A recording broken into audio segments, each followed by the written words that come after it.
Alright guys, Papa Pepper here with one of the most exciting announcements that I've probably ever made, just because it's such an opportunity for me and my family. And if you don't know, our whole goal in relocating our family 750 miles, of moving out here in the middle of nowhere in the Ozarks, of buying this property and paying cash for it, of paying cash for our mobile home, is to drop the cost of living to increase the quality of life, that whatever we still need to make to supply the financial needs of our family, that it would be small enough that we could potentially even do that from home together as a family. And then I'm going to be plugged into the life of my wife and children in a way that wouldn't really be possible if I'm across town in the office or, you know, working somewhere else. That's why we grow our own food. That's why we raise animals. That's why we're just trying to bring everything together in a very simple, beautiful method and manner that can allow us a certain amount of freedom that we're not exactly going to have if we're up to our necks in debt and mom and dad are gone all day at work. It's going to be very different if, you know, we're paying people to watch our own children and stuff like that with daycares and other things. So we're just trying to do that. And, you know, periodically I like to say, you know, back when the world was perfect, it was a man and his wife together in a garden with some animals. So if that's good enough for the world when it was perfect, I don't mind having my own family kind of walk a much simpler life in that type of environment. So I've definitely lived in some massive cities before, like Madison, Wisconsin, like New Orleans, and now I'm living in the middle of nowhere, and there's reasons for the things that we do. So primarily, I used to always live my life offline. Computers were pretty much a cross between like a typewriter and a television or something. I didn't know how it worked. But a couple years ago when I joined Steemit, I actually entered the online realm. I call it the spider that got me caught in the World Wide Web. Since then, I've had some great opportunities, some great financial opportunities, some great networking and relationship building opportunities, and I met a lot of different people. But somebody on Steemit, actually Sage Scrub, started this thing called Homesteaders Co-op. And what it does is allows different Steemians who are homesteaders to take what they're producing at home and offer it up. And originally it was just offered up for SBD, which is Steam-backed dollars, one of the cryptocurrencies that the Steem blockchain generates. And then it was also including Steem, but now it also is for USD, where people with credit cards or PayPal accounts can actually just order things from these people. I always wanted to run some sort of an online store because, for instance, like, look at all of these seeds, okay? Off of just 4 plants last year, I was able to feed my family an incredible amount. So if I've got hundreds of seeds I don't exactly need, I want to have a kind of an extra supply saved up, but this is way more than my family's going to need when just 4 fed us an incredible amount of snake gourds last year. So by running an online store, I can take what we're producing in excess and offer it up to other people. What they can do is they can purchase stuff from us that invests in their own life by growing their own food and getting some things that are, you know, natural and raw and real and regular and normal. And it also invests in our life by providing a small portion of what we actually need to supply this family with the financial needs. So it's stuff that, man, I know I accomplish a lot sometimes, but I'm also, it's very hard for me to do different things, to kind of switch the gears to do things that are outside my realm. And learning curves can be very difficult for me. I can be easily discouraged, and setting up an online shop, like even something like Etsy, like I've just never really made that step. But Sage Scrub started the online Homesteaders Co-op. I signed up for, you know, to be a vendor. I got approved, and I kind of did a couple posts leading up to it to launch that store this year. And at the moment we have 10 different varieties of seeds that we're offering, and 2 of what I call just, you know, dried like herbs, and that we're offering, and we plan on listing some more. So I'm just gonna, I'll link it in the description. Anyone in, you know, the United States can check it out. Anyone in the world can look at it. I'm just shipping within the continent, you know, within the United States at the moment because of certain customs and rules and regulations and stuff, and I don't want to get in trouble or, you know, other things. So we're just sticking with the United States right now for our store, but there's a lot of cool vendors, a lot of interesting stuff. I mean, from different textiles and shirts to honeys to seeds to dried stuff to handmade crafts, to all sorts of stuff. And I'm just going to go through a couple things that we're up to right now. These are the snake gourds. Now I'm also going to do a challenge on YouTube where I send out some different seeds as a challenge and see who can grow the biggest one. But if anyone wants to order any of the snake gourd seeds, we loved them last year. They fed us so much. We've still got some in the freezer, still enjoying them in stir fries. One of my top 3 garden plants of all time, absolutely. These guys here, this is our planting supply of our own popcorn.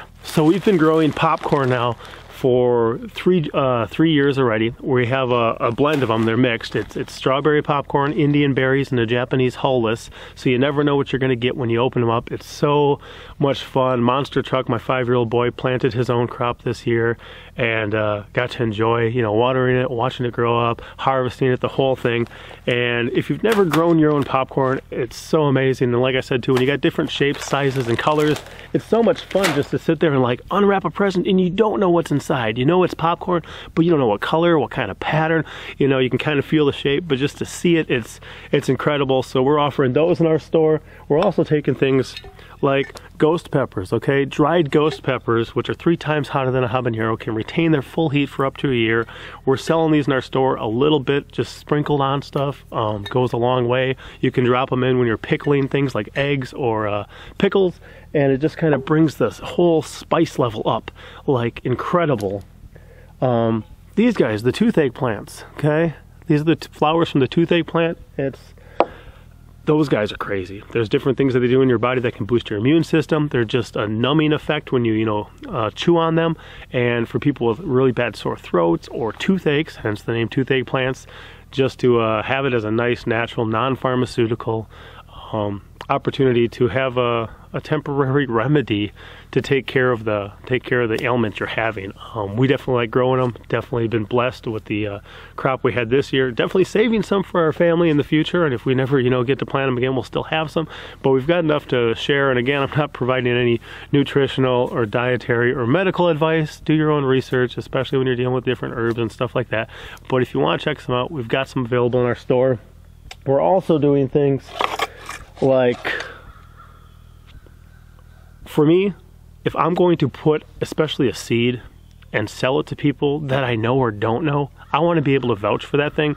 So we do germination tests on everything we sell first, and ideally I'd like 100%. The popcorn, we had 100% in 3 days, I think. 100% germination in 3 days. Our Carolina Reapers and ghost pepper seeds had 100%. The Sugar Rush peach seeds were 95%. Our pole beans were 100%. Our Chinese green noodle beans were 100% germination. So I just love being able to do it. The mustard green seeds, 100% germination. I love being able to have them be that great. And anything that's 75% or above, we'll offer. If it's low, like 75%, we're really only 3 out of 4 are probably going to sprout. We'll take that into consideration when packing the seeds and shipping them to others. And then, anything less than that, we're either going to retest, see if we've got a different stash from a different year, see how that performs. Like even our Chinese green noodle beans, we had an older one that did way better than the newer one. So we said, okay, this is the best seed to offer to people. And we're doing some other tests right now. Like I said, we have 10 different seeds up already. We have these two, okay?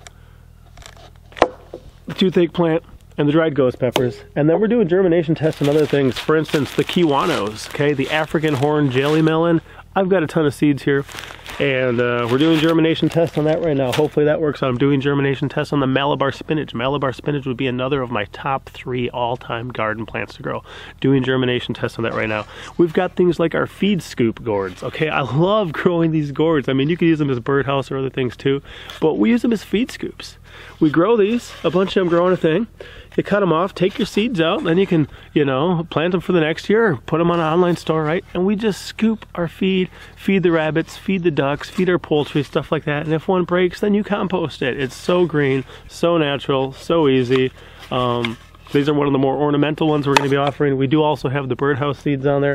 My kids and wife are also getting involved, just making different things. Like they make these cool, scrunchies for hair, and then also these headbands which have the elastic in back, so you just kind of to put your hair back for ladies and stuff. So they're working on making these, and they just got to get up a small supply before I list them. So if they have 3 of any particular one, we'll show you which one of the kids made it, or my wife will take some pictures of them, we'll offer them there. And then as we continue to do that, it'll be a way that the kids can also be investing their time, talents, and efforts to help take care of some things, and have a blessing financially themselves for it.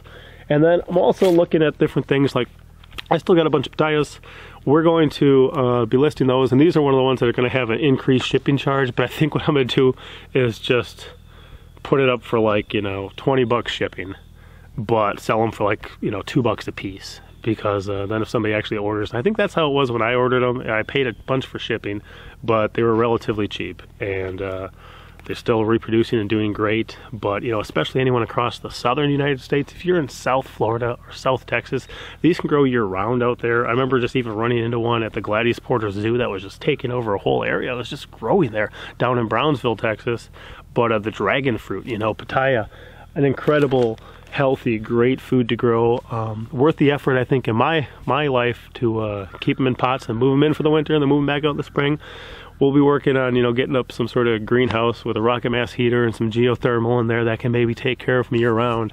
But they're awesome. We like them. We'll definitely be growing them. And I'm going to continue to work because there's a number of things that I do and create and like to put out there that we're also going to be listing on the store eventually. So this is exciting because somebody did all the back end work to make the whole thing work. And all I had to do was get signed up, get my account, my vendor account, and then just plug in, you know, different things to list my products and stuff. So it's an opportunity for us. We've tried to get a whole bunch of different potential things that we can do to take care of our financial needs. And if they all succeed, or if some of them succeed, then hopefully I won't have to, as I have for so many years in the past, you know, just leave my family constantly to take care of the financial needs. We're trying to think outside the box, think smart, work together as a family. We've got a lot of team, you know, for that teamwork, a lot of little hands and support within ourselves here.